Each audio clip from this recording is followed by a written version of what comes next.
कहानी की शुरुआत होती है एक सुनसान मार्केट से, जहां हम एक फैमिली को देखते हैं जो बिल्कुल चुपचाप खामोशी से जरूरत का सामान इकट्ठा कर रही होती है। ये लोग इतने ज्यादा डरे हुए थे कि एक दूसरे से बात तक नहीं कर पा रहे थे, बस इशारों से एक दूसरे को समझा रहे थे। आखिर कुछ तो था जो उन्हें बिल्कुल खामोश रहने पर मजबूर कर रहा था। इस फैमिली का लीडर है ली और उसकी वाइफ का नाम एवलिन है। यहाँ उनकी बड़ी बेटी रीगन जो बचपन से सुन नहीं सकती थी, और उनके दो बेटे मार्कस और बो होता है।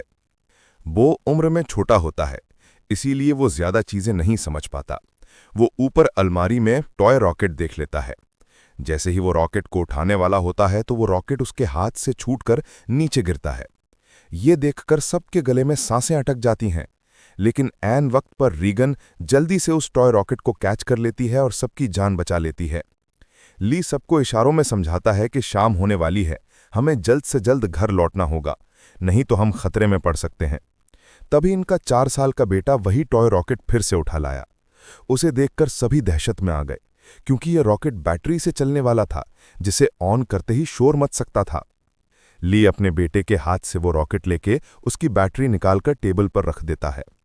इसके बाद वो सभी घर के लिए निकलने लगे, लेकिन वो उस रॉकेट को साथ ले जाने की बार बार जिद कर रहा था। इसलिए रीगन चुपके से इस बिना बैटरी वाले रॉकेट को उसके हाथ में थमा देती है, और वो भी स्टोर से बाहर आ गई। पर तभी उस बच्चे ने रॉकेट की बैटरियां भी उठा ली। इसके बाद ये चारों लाइन से घर की तरफ निकल पड़े। तब हम देखते हैं कि रोशनियों से चमकने वाला ये शहर कभी गाड़ियों के शोर और इंसानों की भीड़ से भरा रहता, मगर आज ये शहर पूरी तरह से वीरान और सन्नाटे में डूबा हुआ है। यहाँ इंसान तो दूर, बल्कि परिंदों की भी आवाज नहीं सुनाई देती। हर तरफ एक खौफनाक सी खामोशी छाई हुई है। पूरी दुनिया में अब कमतर ही लोग जिंदा बचे हैं, जिनमें ये 5 लोग भी शामिल हैं। यहाँ हम देखते हैं कि उन्होंने लाइन से अपने घर तक रेत बिछाया हुआ है, और ये लोग इस पर नंगे पांव चल रहे थे, ताकि कदमों की भी आहट ना हो। वहीं मासूम बो रीगन के पीछे था। वो रॉकेट को लेकर बहुत खुश था। तभी बो ने रॉकेट में बैटरी लगाकर उसे ऑन कर दिया, जिससे उस रॉकेट में म्यूजिक बजने लगा। रीगन सुन नहीं सकती थी, इसलिए आवाज पर उसका ध्यान ही नहीं गया। लेकिन जब ली और एवलिन ने उसे सुना तो वो दोनों बहुत ज्यादा घबरा गए। तभी अचानक घने जंगलों के बीच से निकलकर गोली की रफ्तार से भागता एक खौफनाक मॉन्स्टर बो की तरफ बढ़ने लगा। ली जल्दी से खिलौने को बंद करने के लिए बो की तरफ तेजी से दौड़ता है, लेकिन तब तक बहुत देर हो चुकी थी। वो मॉन्स्टर बो को अपने साथ ले गया। उसके बाद हमें 1 साल के बाद का सीन दिखाया जाता है। ली और उसकी फैमिली ने इस हालात में जीना सीख लिया था। ली ने अपने घर में एक रिसर्च रूम बना लिया था, जहां उसने उस मॉन्स्टर के बारे में पूरी जानकारी हासिल कर ली थी। यहां हमें पता चलता है कि वो खौफनाक मॉन्स्टर जो बिल्कुल धीमी सी आवाज को भी कई किलोमीटर दूर से डिटेक्ट कर लेता है। अच्छी बात यह थी कि वो मॉन्स्टर पूरी तरह से अंधे थे, लेकिन उनकी सुनने की ताकत इतनी तेज थी कि वो हवा में जरा सी वाइब्रेशन और धीमी से धीमी आवाज को भी महसूस कर सकते थे। अगर कोई इंसान जोर से सांस भी ले तो उसे भी महसूस करके ये मॉन्स्टर बिजली की रफ्तार से उसकी ओर दौड़ पड़ते थे और उस इंसान को कुछ ही सेकंड में खत्म कर देते थे। साथ ही साथ इन मॉन्स्टर्स की चमड़ी लोहे से भी ज्यादा मजबूत थी, जो उन्हें बंदूक की गोली और किसी भी हथियार से प्रोटेक्ट करती थी। दरअसल आज से 1 साल पहले ये मॉन्स्टर्स स्पेस से आए एक मीटरॉइड के जरिए इस धरती पर आए थे। ये मॉन्स्टर्स इतने ज्यादा तेज रफ्तार थे कि कुछ ही वक्त में ये पूरी धरती में फैल गए और इस दुनिया से लगभग सभी इंसानों का नामो निशान मिटा दिया। इन मॉन्स्टर्स से बचने का सिर्फ एक ही तरीका था, और वो था बिल्कुल शांत रहना, जो कि ली और उसकी फैमिली ये राज जान चुके थे। इसलिए उन्होंने खुद की पूरी तरह से सेफ्टी कर ली थी। ली ने अपने घर के चारों तरफ सीसीटीवी कैमरास लगा दिए थे ताकि मॉन्स्टर के आने की खबर उनको लग सके। साथ ही उसने सीढ़ियों और रास्ते में कदम रखने वाली जगह पर एक खास तरह के निशान लगाए थे, ताकि उन क्रीचर्स को उनके पैरों की आहट भी ना आ सके। और ली ने अपने घर में एक अंडरग्राउंड बंकर भी बनाया था, जहां ये इन मॉन्स्टर्स पर रिसर्च करता था। उसने ये भी पता लगा लिया था कि इस इलाके में कुल 3 मॉन्स्टर मौजूद हैं। अब ली उन मॉन्स्टर की कमजोरी के बारे में जानने की कोशिश कर रहा था। साथ ही साथ ली रेडियो के जरिए पूरी दुनिया में हेल्प का सिग्नल भेज रहा था, लेकिन अब तक उसका किसी से भी कांटेक्ट नहीं हो पाया था। यहां हमें पता चलता है कि एवलिन प्रेग्नेंट है और जल्द ही वो एक बच्चे को जन्म देने वाली है। अब क्योंकि ये बच्चा पैदा होने पर रोने लगेगा, इसलिए उन्होंने अपने आने वाले बच्चे के लिए एक साउंड प्रूफ बॉक्स बना लिया है, ताकि जब भी अगर बच्चा रोए तो उसके मुंह पर ऑक्सीजन मास्क रखकर उसे उस बॉक्स में छिपा दें, जिससे उस मॉन्स्टर को बच्चे के रोने की आवाज़ नहीं आएगी। इस मुश्किल हालात में मॉन्स्टर से बचने के लिए रेडी रहना बहुत ज़रूरी था, लेकिन ली की बड़ी बेटी रीगन सुन नहीं सकती थी और ये कमी उसके लिए एक बड़ी मुसीबत बन सकती थी। इसलिए ली इसकी इस कमी को दूर करने की कोशिश में था। ली अपनी बेटी रीगन के लिए एक कॉक्लियर हियरिंग एम्पलीफायर बनाता है और ली वो एम्पलीफायर रीगन को दे देता है। लेकिन रीगन इस एम्पलीफायर को लेकर खुश नहीं थी, क्योंकि उसे लगता था कि हमेशा की तरह ये एम्पलीफायर भी काम नहीं करेगा, क्योंकि ली अपनी बेटी रीगन के लिए पहले भी कई एम्पलीफायर बना चुका था। इसलिए रीगन पहले तो इस एम्पलीफायर को गिरा देती है, लेकिन जब वो इस एम्पलीफायर को टेस्ट करती है तो ये एम्पलीफायर काम कर रहा होता है। बाहरी दुनिया की आवाज़ सुनते ही वो खुशी के मारे रोने लगती है और साथ में रीगन को अपने छोटे भाई की याद भी आती है। रीगन आज भी खुद को अपने भाई की मौत का जिम्मेदार ठहराती है। इससे लगता है कि अगर उस दिन वो अपने भाई को टॉय रॉकेट नहीं देती तो आज उसका भाई जिंदा होता। रीगन अपने पिता के काम में हाथ बटाकर खुद को साबित करना चाहती थी, इसलिए रीगन अपने पिता के अंडरग्राउंड बंकर की तरफ जाने लगती है, लेकिन तभी उसे उसके पिता रोक लेते हैं। उसे अंदर जाने से मना कर देते हैं, क्योंकि 1 साल पहले रेगिन के अपने छोटे भाई को टॉय रॉकेट देने की गलती की वजह से अब वो रेगिन पर बिल्कुल भी भरोसा नहीं करता। उसे डर लगता है कि नीचे अंडरग्राउंड बंकर में माइक्रोफोन, रेडियो और भी कई सारी चीज़ें हैं। अगर गलती से भी रेगिन का हाथ किसी ऐसी चीज़ के साथ लग गया जो साउंड क्रिएट करती हो तो हमारी जान खतरे में पड़ सकती है। अगले दिन ली अपने बेटे मार्कस के साथ मछलियां पकड़ने नदी पर जा रहा होता है। रेगिन भी उनके साथ जाना चाहती थी। रेगिन ली से रिक्वेस्ट करती है कि प्लीज़ मुझे भी अपने साथ ले चलो, पर ली ने उसे अपने साथ ले जाने से मना कर दिया। वो रेगिन से कहता है कि तुम्हारी माँ घर पर अकेली है, इसलिए तुम घर पर अपनी माँ का ख्याल रखो। जिसके बाद ली मार्कस के साथ नदी की तरफ निकल गया। ये बात रेगिन को बहुत ज़्यादा बुरी लगती है और वो नाराज़ हो जाती है। उसे लगता है कि उसके पिता उसे प्यार नहीं करते, इसलिए वो अपना बैग पैक करके वो भी घर से कहीं निकल गई और सीधा उस जगह पर आई जहाँ पर उसके भाई को मॉन्स्टर ने मार डाला था। वो अपने भाई के कब्र के पास लेटकर रोने लगती है और कुछ ही देर में यहीं पर रेगिन की आंख लग जाती है। दूसरी तरफ एवलिन घर पर बिल्कुल अकेली थी। कुछ देर बाद वो बेसमेंट से कपड़े धोकर उन्हें बोरी में भरकर बाहर ले जा रही थी। तभी सीढ़ी पर लगा एक कील उस बोरी में फंसकर सीधा हो गया। वो नुकीला कील ठीक उनके पैर रखने के निशान पर था, पर एवलिन उसे देख नहीं पाई। उधर ली और मार्कस मछलियां पकड़ने में लगे थे। कुछ देर बाद ली अपने बेटे मार्कस को एक झरने के पास ले आता है और ली अपने बेटे से कहता है कि यहाँ तुम बात कर सकते हो, क्योंकि पानी के झरने की वजह से तुम्हारी आवाज़ उसमें हाइड हो जाएगी और तुम्हारी आवाज़ उस मॉन्स्टर तक नहीं पहुँच पाएगी। अब तुम खुलकर बात कर सकते हो। वो दोनों झरने के पास बैठकर बातें करने लगे। मार्कस पूछता है क्या वो बो की मौत का जिम्मेदार रेगिन को मानते हैं, जिस पर ली जवाब देता है कि जो कुछ भी बो के साथ हुआ उसमें किसी की भी गलती नहीं थी। लेकिन मार्कस ली को बताता है कि रेगिन आज भी बो की मौत का जिम्मेदार खुद को ठहराती है, इसलिए तुम्हें रेगिन को ये बात बतानी चाहिए कि उस दिन तुम्हारी कोई गलती नहीं थी। इसी दौरान एवलिन ने अपने मर चुके बेटे की तस्वीर लिए उसकी याद में आंसू बहा रही थी। तभी अचानक उसे लेबर पेन शुरू हो गया, यानी कि उसकी डिलीवरी का टाइम आ चुका था। वो फोटो फ्रेम हाथ में लिए हुए जल्दी से बेसमेंट की तरफ जाने लगी, पर तभी सीढ़ियों से नीचे उतरने की जल्दी में उसका पैर उस नुकीले कील पर धंस गया। एवलिन दर्द से तड़प उठी, पर उसने अपने मुंह से आवाज़ नहीं निकाली, लेकिन उसके हाथ से उसके बेटे का फोटो फ्रेम छूट गया और तेज़ आवाज़ के साथ नीचे गिरकर टूट जाता है। एवलिन ने जैसे तैसे करके अपने पैर को खींचकर उस कील से बाहर निकाला। इस दौरान उसे इतनी तकलीफ हुई कि उसका चेहरा पूरी तरह से लाल हो गया, लेकिन वो खुद पर काबू रखते हुए अपने मुंह से आह तक नहीं निकालती, क्योंकि उसे पता था कि आवाज़ निकालने का मतलब अपनी मौत को दावत देना है। वो लंगड़ाती हुई नीचे आकर लाइट का स्विच ऑन करती है, जिससे बाहर रेड लाइट जल पड़ी। अब वो वापस ऊपर की तरफ लौटने लगी, पर तभी उसने कुछ देखा जिससे उसके गले में सांस अटक गई। असल में वो मॉन्स्टर उसके घर तक पहुंच चुका था। दरअसल जब एवलिन के हाथ से वो फोटो फ्रेम गिर गया था तो उस आवाज़ को मॉन्स्टर ने सुन लिया था। डर से कांपती एवलिन दीवार के पीछे छिप गई। दूसरी तरफ ली और मार्कस मछलियां पकड़कर घर वापस लौट रहे थे। तभी दूर से उन्होंने देखा कि घर के चारों ओर रेड लाइट जल रही है। ली समझ गया कि एवलिन खतरे में है। वो तुरंत घर की तरफ भागा। उधर बेसमेंट में छिपी एवलिन डर के मारे कांप रही थी और वो मॉन्स्टर उसे घर के हर एक कोने में ढूंढ रहा था। तभी एवलिन को बेसमेंट में एक टाइमर मिला। यहाँ एवलिन समझदारी से काम लेते हुए उस टाइमर में कुछ सेकंड्स का टाइम सेट करके उसे एक कोने में रख देती है और जल्दी से एक दूसरे कोने में आकर छुप जाती है। इतने में वो मॉन्स्टर वहाँ हलचल महसूस कर लेता है और वो धीरे धीरे उस हलचल वाली जगह की तरफ बढ़ने लगा। वो एवलिन के काफ़ी करीब था। एक तो एवलिन को लेबर पेन हो रहा था और दूसरा उस मॉन्स्टर का डर था। लेकिन एवलिन अपने आप को पूरी तरह से कंट्रोल करके बिल्कुल चुपचाप बैठ जाती है। तभी टाइमर में अलार्म बजा, जिसे सुनते ही वो मॉन्स्टर तेजी से उस डायरेक्शन में भागा। मौके का फायदा उठाते हुए एवलिन जल्दी से अंडरग्राउंड बेसमेंट से बाहर निकली, पर वो जैसे ही मेन डोर से बाहर निकलने वाली थी तो उसने देखा कि एक और मॉन्स्टर घर के बाहर यहाँ वहाँ घूम रहा है। इसलिए एवलिन वहीं पर दीवार के साथ छिप गई। उधर ली मार्कस के साथ दूर से ये सब कुछ देख रहा था। ली समझ गया कि अगर मैं अपनी बीवी को बचाने के लिए घर पर जाऊंगा तो मैं अपनी बीवी को बचाने के बजाय हम दोनों की जान जा सकती है, क्योंकि उस मॉन्स्टर की बॉडी इतनी सख्त है कि उसे बंदूक से मार पाना इम्पॉसिबल है। इसलिए वो अपने पहले से बनाए हुए एक प्लान पर काम करने लगा। ली ने जल्दी से मार्कस को टॉर्च दिया और उसे जल्दी फ्लेयर रॉकेट चलाने को कहा, जो उन्होंने घर से दूर एक जगह पर पहले ही वहां सेट कर रखे थे। जिसके बाद मार्कस तेजी से रॉकेट की तरफ भाग निकला। दूसरी तरफ एवलिन ऊपरी मंजिल में मौजूद बाथटब में भाग गई। वो बहुत ज़्यादा तकलीफ में थी। अब वो और ज़्यादा देर तक बच्चे को रोक नहीं सकती थी।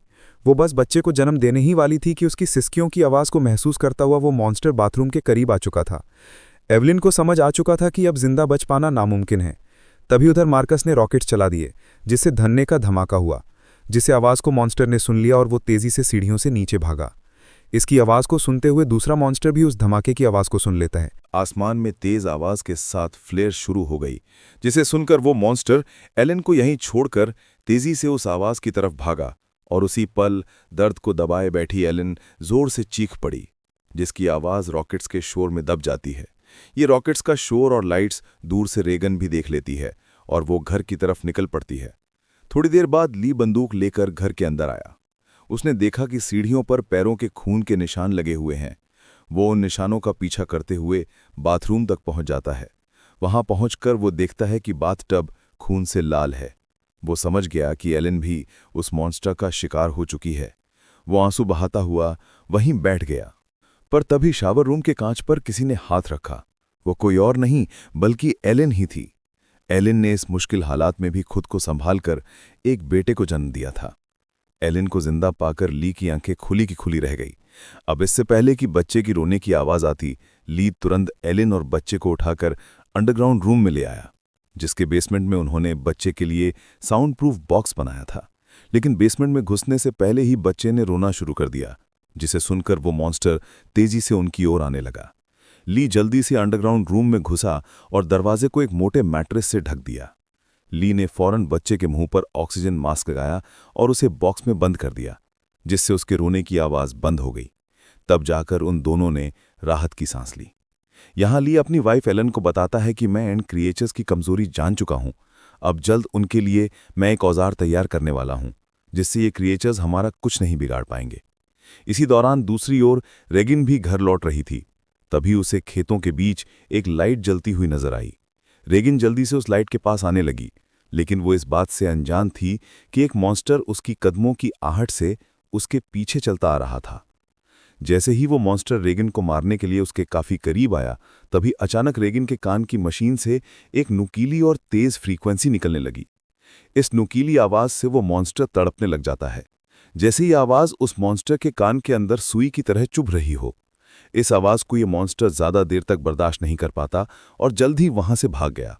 वहीं ये आवाज रेगिन के कानों को भी चुभ रही, पर जैसे ही वो मॉन्स्टर वहां से भागा, रेगिन के कान में तकलीफ बंद हो गई।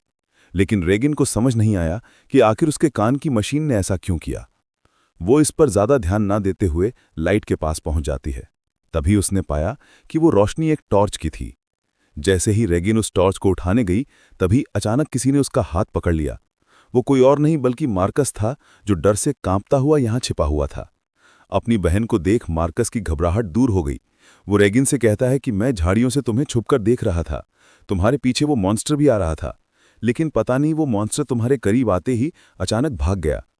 ये सुनकर रेगिन बहुत ज्यादा डर जाती है, क्योंकि उसे ये भी पता नहीं था कि उसके पीछे मॉन्स्टर आ रहा है। वहीं दूसरी ओर इवलिन को अपने बच्चों की चिंता हो रही थी। वो ली से कहती है, मुझे डर लग रहा है कि कहीं उस मॉन्स्टर ने मेरे बच्चों को खा नहीं लिया हो। तुम जल्दी से मेरे बच्चों को ढूंढ लाओ। इसीलिए ली अंडरग्राउंड रूम में अपनी वाइफ और बच्चे को सुलाकर वहां से बाहर निकलता है। पहले वो यहां वहां खतरा ढूंढने लगता है, मगर अब वो मॉन्स्टर भी वहां से जा चुका था, पर उसने पूरा घर तहस नहस कर दिया था, जिससे वहां मौजूद पानी का एक पाइप भी टूट गया था और पानी सीधा नीचे अंडरग्राउंड रूम में जा रहा था। लेकिन ली का इस पर ध्यान नहीं गया और वो बच्चों को ढूंढने खेतों की ओर निकल पड़ा। इस दौरान उधर मार्कस और रेगन अनाज रखने वाली टंकी के ऊपर छिपे हुए थे और आग लगा लेते हैं ताकि इस आग को देखकर उनके पिता यहां आ जाएं। ली भी अपने बच्चों को यहां वहां ढूंढने लगता है। कुछ देर बाद पानी के शोर से एलिन की आंख खुल जाती है। उसने देखा कि पूरा बेसमेंट पानी से भर चुका था। पानी ऊपर से झरने की तरह बहकर नीचे आ रहा था। इतने में एलिन की नज़र अपने बच्चे के बॉक्स पर पड़ी। वो बॉक्स खुला हुआ था, पर वहां से बच्चे की जरा सी भी आवाज नहीं आ रही थी। एलिन जैसे ही बॉक्स के पास जाने लगी, तभी उसे बॉक्स के पास ही सामने से एक मॉन्स्टर नजर आया। उसे देखकर एवलिन बहुत ज्यादा घबरा गई। एलिन को लगा कि शायद मॉन्स्टर ने उसके बच्चे को खा लिया है, क्योंकि एलिन को वो बॉक्स तो नजर आ रहा था, लेकिन वो बॉक्स उससे काफी दूर था। इसलिए वो बॉक्स के अंदर देख नहीं सकती थी कि बच्चा अभी भी जिंदा है या फिर मॉन्स्टर ने उसे खा लिया है। इसलिए वो धीरे धीरे बॉक्स की तरफ बढ़ने लगी। तभी वो मॉन्स्टर भी पानी में उतर जाता है। लेकिन जब एलिन बॉक्स के करीब पहुंची तो उसने देखा कि उसका बच्चा सही सलामत है। खुशकिस्मती से बच्चे ने आवाज नहीं किया था, जिस वजह से उसकी जान बच गई थी। वो अपने बच्चे को लेकर एक कोने में आकर चुपचाप खड़ी हो गई, पर वो मॉन्स्टर मौत बनकर एलिन के पास ही मंडरा रहा था। अगर बच्चे के मुंह से जरा सी भी रोने की आवाज निकलती तो उनकी मौत पक्की थी। दूसरी ओर रेगिन और मार्कस अपने पिता का इंतजार करते करते थक चुके थे। रेगिन को लगता है कि उनके पिता उन्हें बचाने के लिए नहीं आएंगे। अब वो अकेले ही घर जाना चाहती थी, लेकिन मार्कस को अपने पिता पर पूरा यकीन था। अपनी बहन को जाता देख मार्कस उसे रोकने की कोशिश करता है, लेकिन जैसे ही वो अपनी बहन को रोकने के लिए आगे बढ़ता है तो अनाज की टंकी का दरवाजा खुलकर वो उसके अंदर गिर जाता है। गिरते वक्त मार्कस के मुंह से तेज आवाज निकल जाती है, जिसे सुनते ही वो मॉन्स्टर जो एलिन को घर में ढूंढ रहा था, वो फौरन उस आवाज के पीछे भाग पड़ा, जिससे एलिन तो बच गई, लेकिन अब मार्कस की जान खतरे में पड़ गई। अनाज से भरी वो टंकी दलदल की तरह थी, जिसके अंदर फंसा मार्कस बाहर आने के लिए जितना जोर लगा रहा था, उतना ही वो उसके अंदर धंसता जा रहा था। यहाँ रीगन टंकी का दरवाजा तोड़कर उसे नीचे अनाज में फेंक देती है और खुद भी नीचे टंकी में कूद जाती है। मार्कस जैसे ही अनाज में डूबने वाला था, रेगन उसे पकड़कर बाहर निकाल लेती है और ये दोनों दरवाजे के ऊपर बैठ जाते हैं, जिससे उनकी जान बच जाती है। लेकिन इन दोनों की हलचल को मॉन्स्टर ने सुन लिया था, इसलिए वो मॉन्स्टर खेत के रास्ते से तेजी से होते हुए टंकी की तरफ बढ़ता है। ली मॉन्स्टर को तेजी से टंकी की तरफ जाता हुआ देखकर समझ जाता है कि उसके दोनों बच्चे अनाज की टंकी के पास हैं। रेगन ने मार्कस की जान तो बचा ली थी, लेकिन उसका कोई फायदा नहीं होने वाला था, क्योंकि इतने शोर शराबे के बाद मौत का साया तेजी से उनकी तरफ बढ़ रहा था।